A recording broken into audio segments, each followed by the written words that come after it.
Welcome to my testimony. I'm here with Dawn, my other half. Say hi. And today we have a very special guest. Yeah, it's Garri Ogata.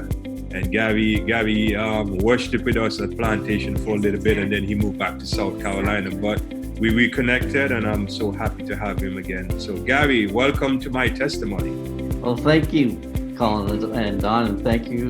This is great. I hope whatever I share with people today will inspire them to get closer to God, and kind of give you an idea of how He's worked in my life.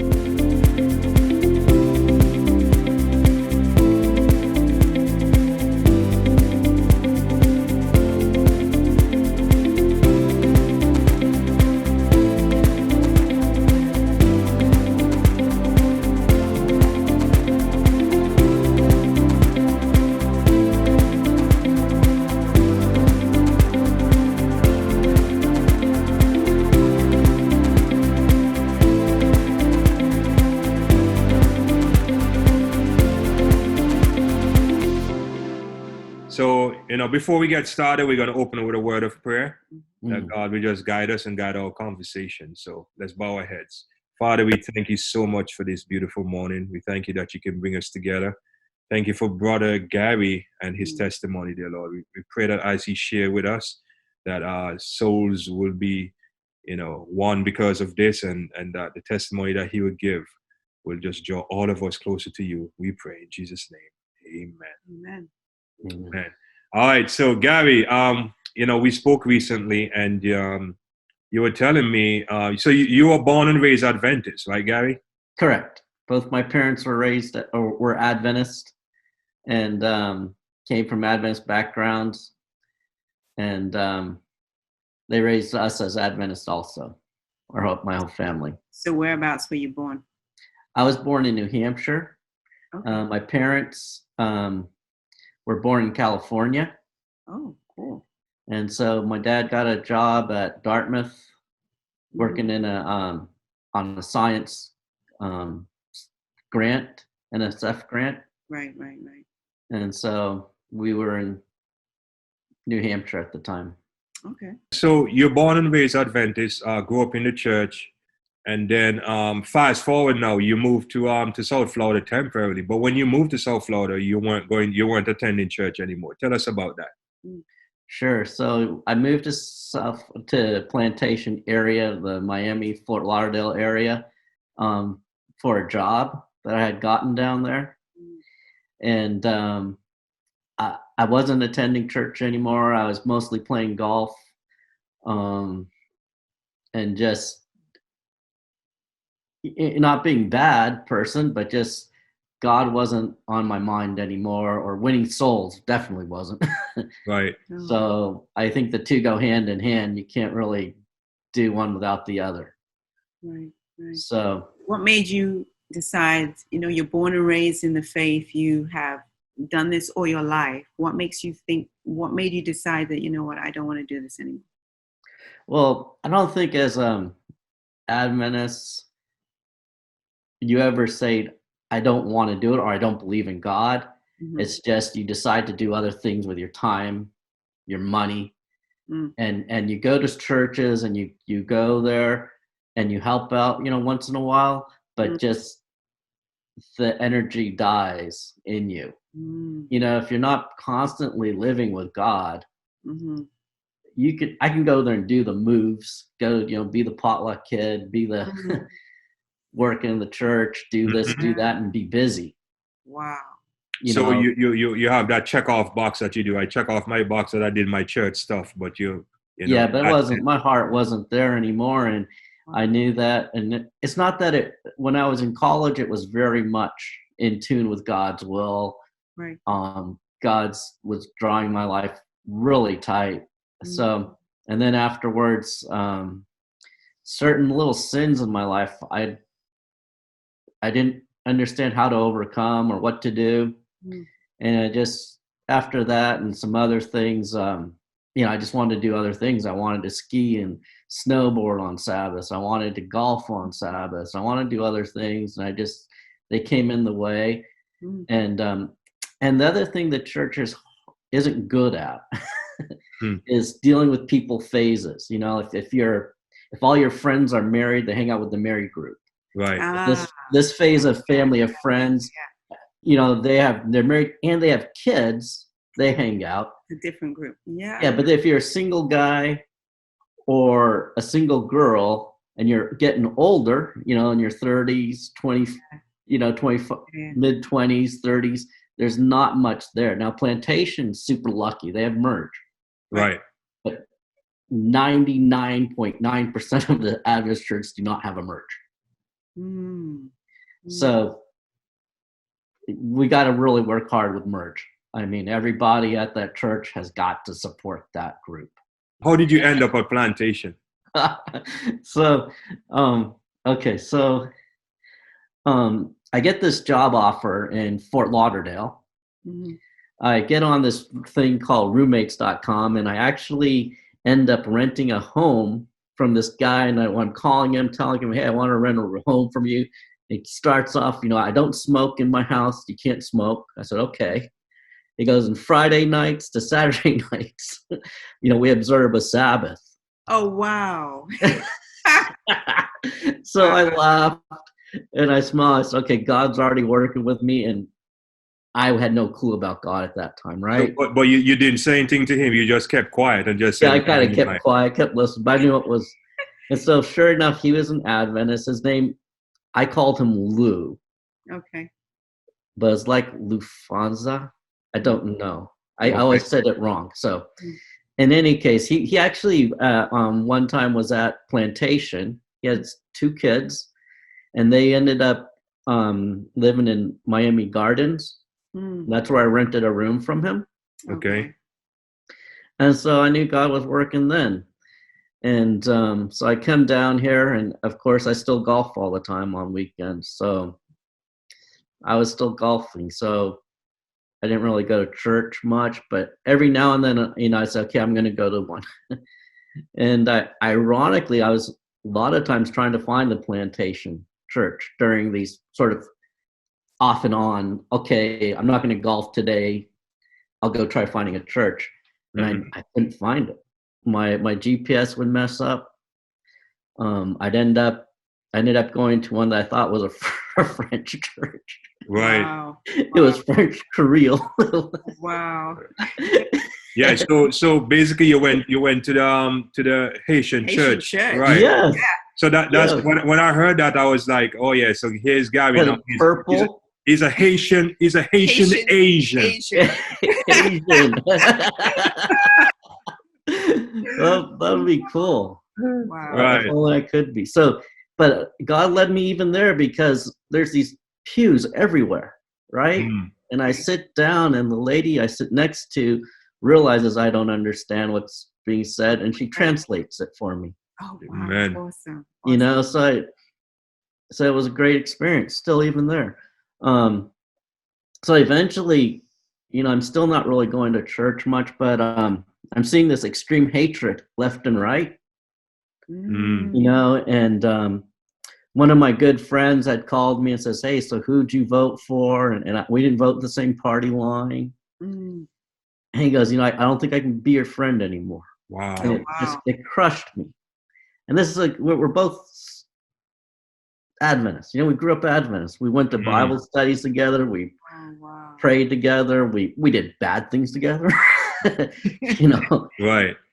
That's your homie from a long time for you. That's your boy, right? And so he just was upset. He didn't really mean it, you know, but he's so passionate about his concepts, which is good, that if you know, he couldn't believe I couldn't be on the same page. So any case, that happens.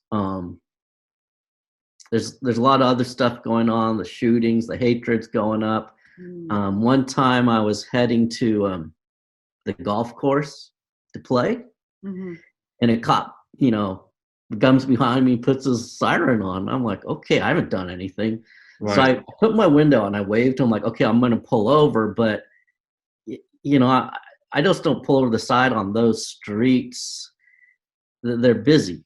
Right, All right. You know, so I didn't want to just pull over and make a nuisance. So I found a bank it was a Saturday because I was going golfing. Mm-hmm. And I pulled over in the parking lot, and he comes up to me and he's kind of upset with me. You know, how come I didn't pull over sooner? And so I told him, I go, you know, I wanted you to be safe. I found this parking lot that was empty. Right. So that way you wouldn't get hit, you know. Yeah, And he's kind of really upset with me. And I go, you know, okay. And so I'm still not right with God. So I kind of gave him a little attitude back. I go, so seriously, what'd I do?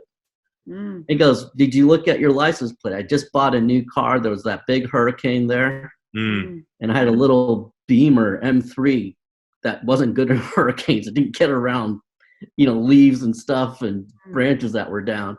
Right. So I'd gone back to South Carolina. I picked up a SUV because I told my wife, you know, this area, you got to have an SUV. Yeah.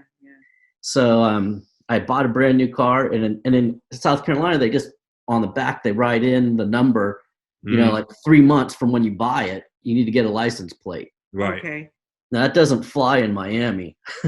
Miami, it's like 2 hours later or something. It's astronomically quick. You have to have one. And so I guess he must have thought I stole the car and just penned that on there and thought everybody would be happy with it. So I get out of the car. You know, he tells me to get out of the car and look at the license plate. And I told him, you know, I know what it says. I don't have to, but if you want me to, I will. And I get out of the car, and there's 4 cop cars around me. Wow. 2 of them are behind doors with guns pulled. Oh, yeah? What?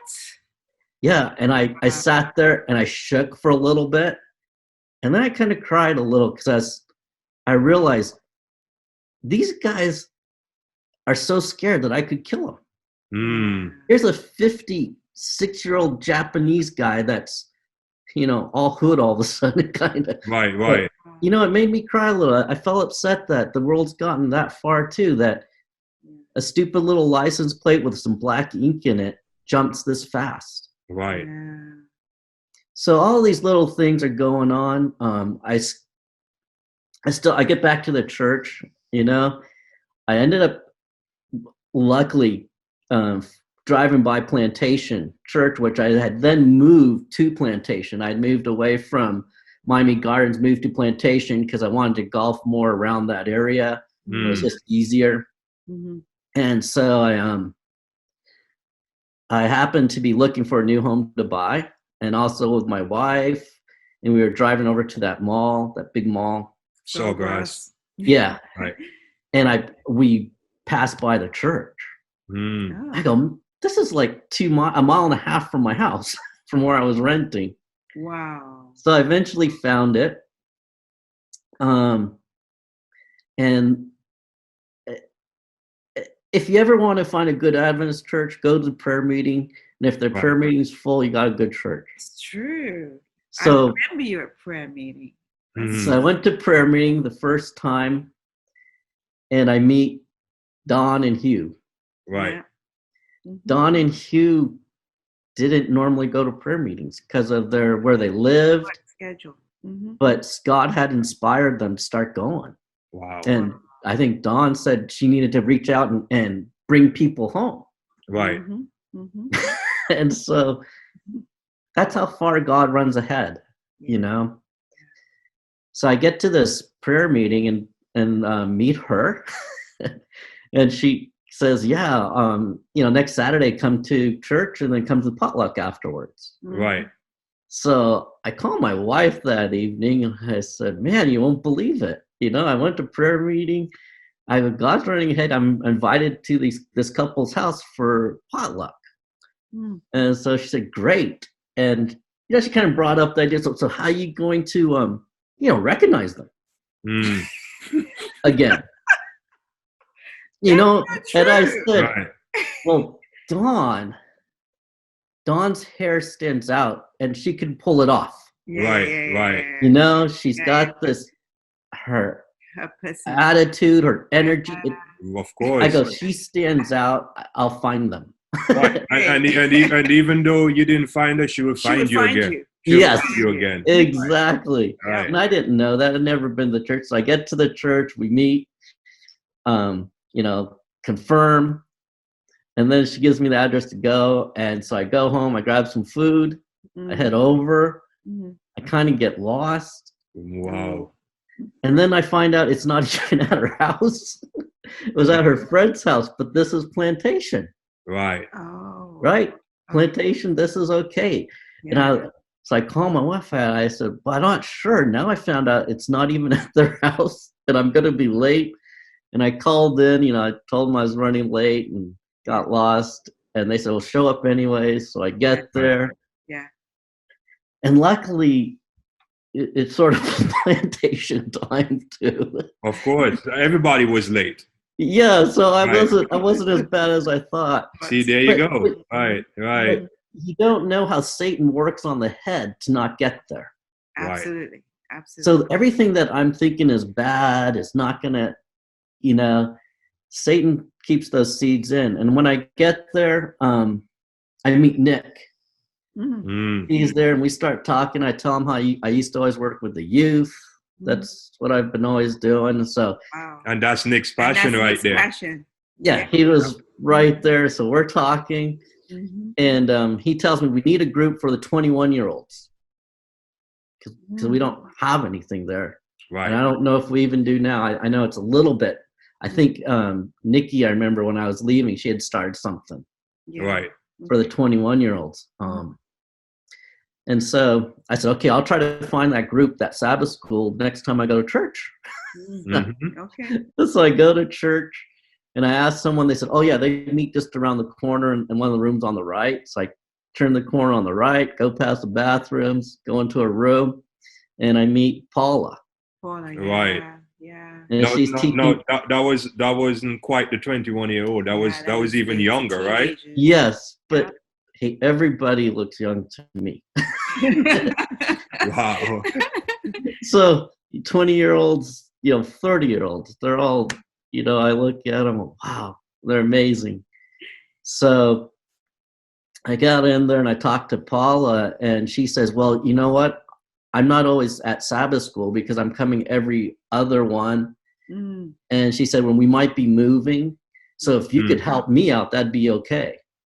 And so I said, sure. So for a while there, Paula and I were doing Sabbath schools, and it took us a while to get our communication correct.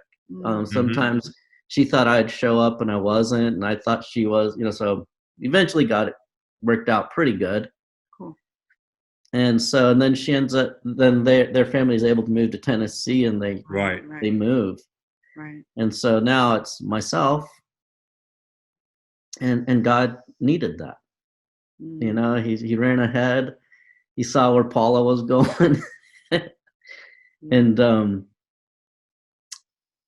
I need it too, because you can't get close to God by just reading on your own. Right. When you're sharing it, even though I'm sharing it and I'm still not 100% there. And I used to always think about it, Judas was never 100% there, but he still helped out. He did. Right. He was in charge of donating money off to the poor people. I mean, he helped out huge. He changed people's lives. Right. So God, no matter where you are, or even if you believe in him or not, he'll use you. Exactly. Amen. Exactly. Yep. So, I always keep that back in mind so I don't say, okay, I'm not going to go until I'm here. Right. I go, God will put me there and he'll just keep me going. So, so I get there, that happens. And I'm still struggling with God and Satan. Satan still controls Gary quite a bit still. The struggle is there. The battle the forces that we don't see, Yeah. And so, I'm back, these are just months. These aren't, these are just few months in. And then Nikki Cameron comes in charge of the youth group, which is great. And we have a lunch at Dawn and Hughes. And at that lunch, I kind of lost it with the group. Satan was still controlling Gary. Right.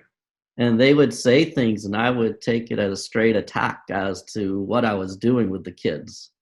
And they weren't happy with me. So when you got invited to the group, that was your initial thought, that you're going to this and they're going to beat you up because you're not doing a good job with the kids. No. My initial thought was we were going to all get together and say, here's what we've got. You know, I was in charge of Sabbath schools, Right. and I was going, here's what I've planned for Sabbath schools.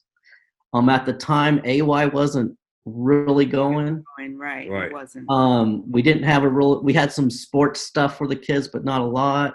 There wasn't a lot, solidified. Right. Events, they'd happen every now and then. Paula would do the best she could, but she was just Paula. Right. And Nick would do the best he could, but it's just Nick. Mm-hmm. So I get to this meeting and I tell him, okay, I've lined up, I think it was 8 or 10 Sabbath school teachers.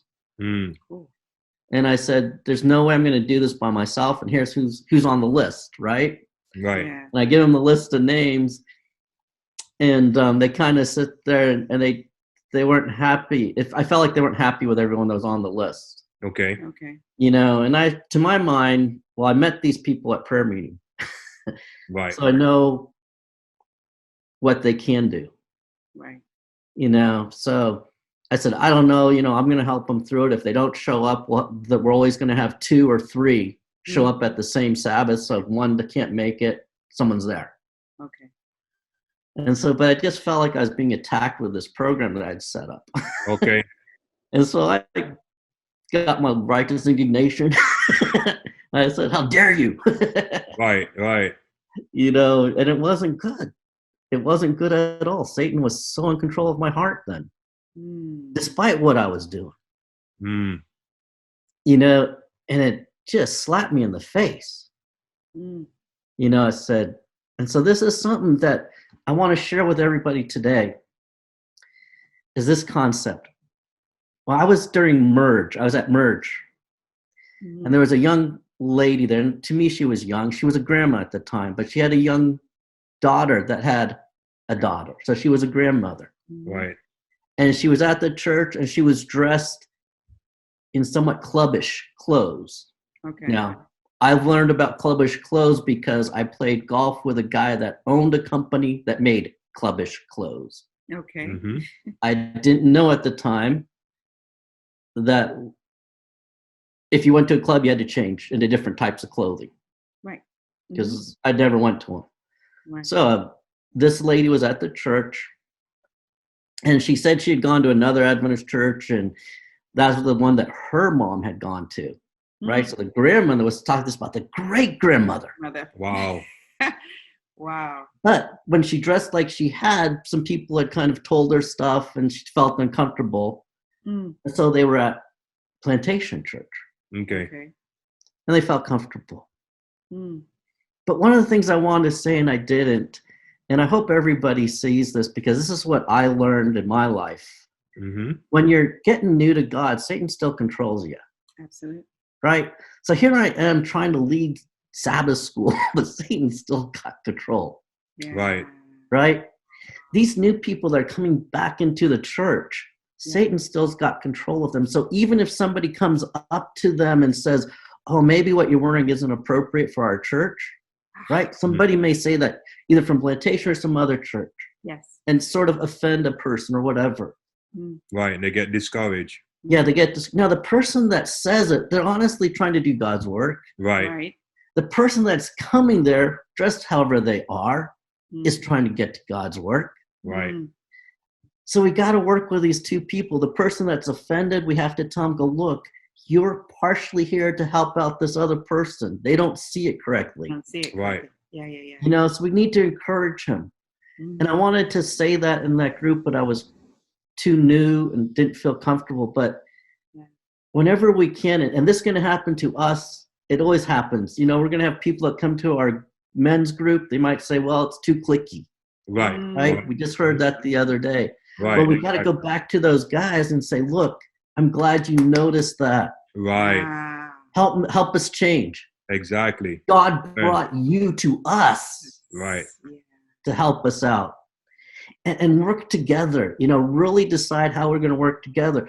Because could you imagine going to a church and in a pew seeing 4 generations of beautiful women? Right. A great grandmother, a grandmother, a mother, and her little Right. daughter. That pew would have so many angels. Amazing. And we can't. I should have talked then. I'm talking now. Yeah, that's fine. I don't know if these people will ever hear this or not, but I hope they do, and I hope they all get together, because a pew where all four of those generations are in is phenomenal. Amen. Yeah. So that's mostly what I want to make sure people do is So you're meeting with at that second meeting that you went to. How did it end? It ended on a positive note, right? Oh yeah. So you look. I don't know what it's doing today, Mm-hmm. the youth group, but I know. And then I get called away. I lose my job, which I knew I was going to lose. The writing was on the wall the day I started, but that's a different story. Wow. But yeah, when I left, I was able to leave almost really abruptly, but it was okay because I knew there was 6 teachers there, Right. and The seed was planted. and those teachers were good. And I don't know how many they have now. I don't know where it's at now. I haven't really, I kind of slacked. Not bad, because I'm one of the teachers now. Are you? Thank you. I get to teach on Sabbath. Right. Yeah. And Amen. Thanks. and the classes are still going on Zoom. Classes are still going on, and we're still doing it by Zoom. Yeah. And it's Thank you. Nikki even had AY last week with the kids and by Zoom, and the kids are actually we have a couple of them that do their own Bible studies in the afternoon. Amen. So it's still going. We have a lot of youth now, a lot of youth, and so they are catered for. Every Sabbath is usually something else going on. Cool. And Gary, you should feel very blessed to know that God used you when you were here. When you were here to help plant that seed. Yes, exactly. Yeah, because we can see what's going on right now, and how the youth at Plantation is growing, and it's amazing. Yeah. So we gotta work with all of them. It's so hard for these kids. So hard. And these kids are living good Christian homes, and it's still hard. Right. Yep. Absolutely. Yep.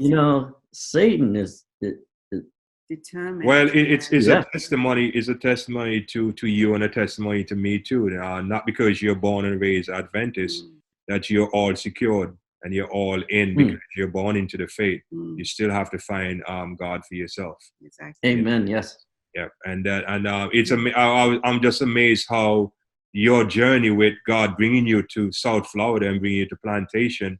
I know you have left. You have moved back to South Carolina.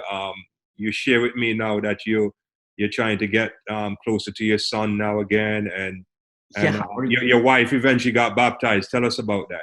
Okay, so when I'm in Plantation, my wife and I really didn't attend churches, so I am down in Plantation.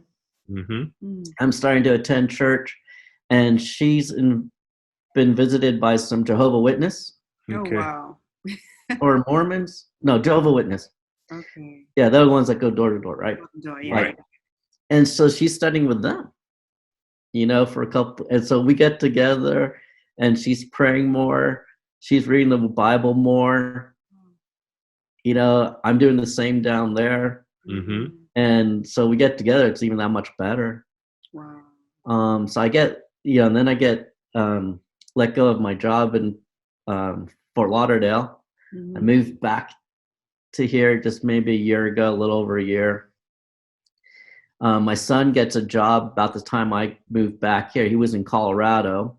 Okay. He gets a job in Roanoke, Virginia, which is about 4.5 hours. Yes. 4.5 hours from where we live. Right. And so we're pleased to death about that. And so, we were at the time going to have to move to, Florida when he was there. So we're just glad it's all there. I find a job working from home for a startup. And then I was checking stuff out, and I saw a job in Roanoke. Oh, wow. Where my son is. And so I just started that in February of this year. Okay. and we're in the process of moving. And then the COVID came. Right. So as soon as we can go down there, we're going to move. And, we're just looking forward to being close to our son.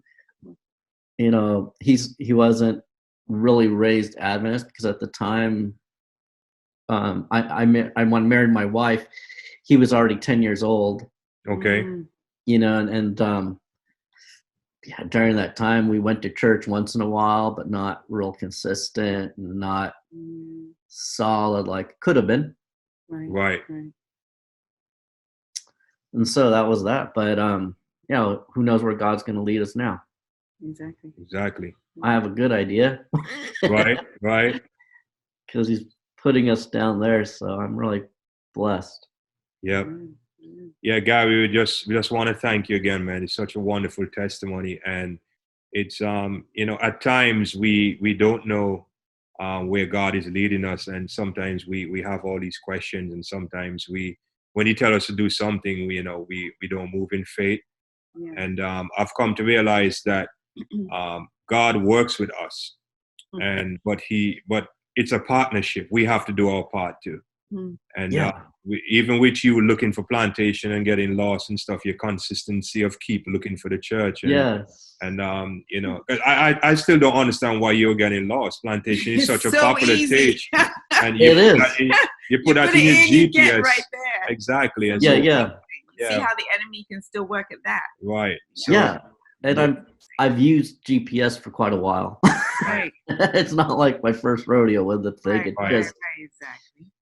So, but it's amazing how God is using you, and I just pray that He continue to use you and your family, your wife. Thank you. And especially this time now that what we're going through, the crisis, and people are looking for answers. Yeah. A lot of people are looking for answers now, and a lot of people are confused, but thank God that we can still come together. We're using Zoom now to do this interview. And it's such a wonderful thing. And we have to, I'm learning now that, we can do this. I can use Instagram Live and do stuff and even reach out to even the younger people who use that stuff all the time. Right. So God is opening up some new doors. And we just want to thank you again, and thank you for your testimony. Such a wonderful testimony. Mm-hmm. And before we leave, what word of encouragement would you like to leave with the folks? I guess two. One is, don't think of all you need for God is your morning devotion and your evening devotion. So don't fall into that trap. It has to be every second of every moment of every day. Yes. Give that to Him. The rest will follow. And the second, man, no matter where you are, help lead the kids. If you can't help if you can't help in the adult program, help with the kids. All it takes is one evening with them. Maybe someday you have the opportunity to take a couple to a dinner. Mm-hmm. That's it. And you may never see them again in your life, but do it. Our kids need our help. And if everybody's doing it, it doesn't take any effort at all. Exactly. Amen. But if one person's doing it, that's not right. Right. Satan's one. Yeah. That's true. That's so true. Yeah. All right, Gary. Thanks again for your testimony, man. It's so wonderful to see you, and know that we can still keep in touch. Too. And we're gonna hook up, man. When I come up to that area, if when you move to Virginia, or you're still in South Carolina, we got to get together, man. Absolutely. Yeah, South Carolina. I mean. Yep. I told people now I'm in between. I forgot his name, but I'm in between North Carolina and Tennessee right now. Right. Oh, so we can pull the people from North Carolina, Tennessee, and Georgia. I know. There's so much people. Yeah. So many people all around, man. We got Donovan is in North Carolina. We got Paula in Tennessee, and so and Mike, the guy that did the music, I think was Mike Davis. He's in Georgia now too. Yeah, because those three all seem to have left at the same time, and then I think I followed just shortly after that. Right. So, But always a pleasure, man. You too. So any shout out to any plantation people, man, you can give them the shout out now, man. Oh, all of them, the youth kids. To all the youth, right?